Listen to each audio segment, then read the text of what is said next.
This year, Jamaica celebrates its 58th year of independence, and today I want to examine some key questions that I have about our journey as a country. The first one is, are we really an independent country? This pandemic has laid bare some harsh truths, one of them being that our political independence in 58 years has brought little, if any, economic independence.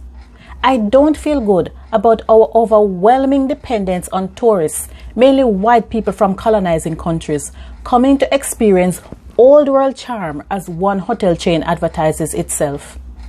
I don't feel good about our continued dependence on international aid from countries and organizations that demand access to our resources in return.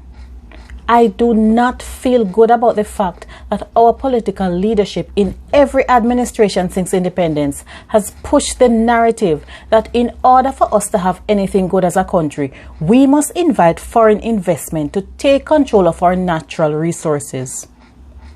Lewis Lindsay, in his book The Myth of Independence, pointed to the fact that the push for Jamaica's independence did not involve the broad masses of the Jamaican people.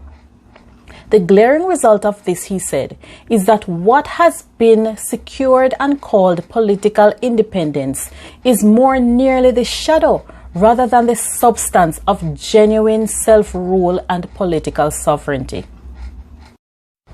Independence, of the type we have been describing, acts as a barrier to political development, for it serves to generate the myth that substantive changes have taken place and that cherished goals and objectives have been achieved, when in reality, nothing of the kind have occurred. No, I am not saying that we have not made progress. In fact, I am saying quite the opposite. A lot of progress has been made in 58 years. But can you imagine where the country would be if we had honest, visionary leaders who could see beyond the next 5 years? My next question is, does every Jamaican feel free?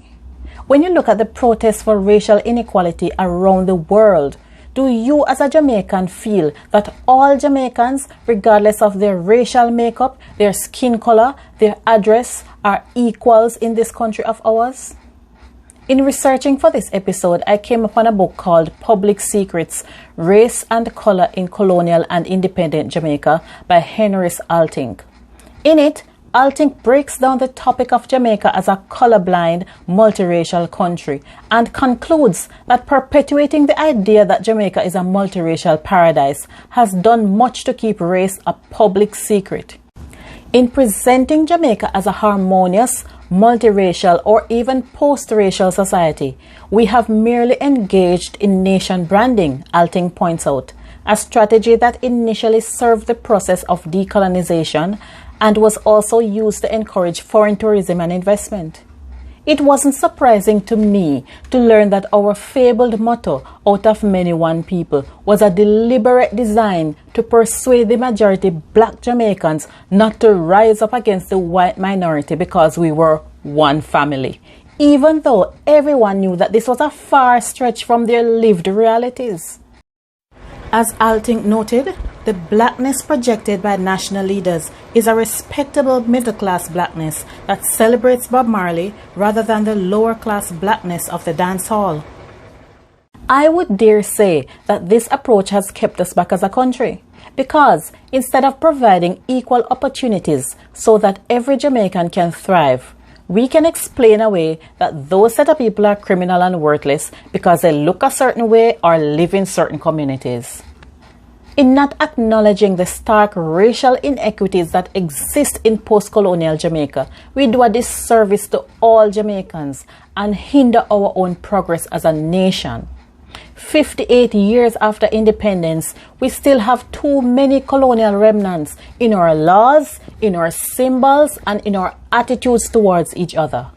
Every time you use the term black and ugly, think about it. Every time you say somebody has bad hair, think about it.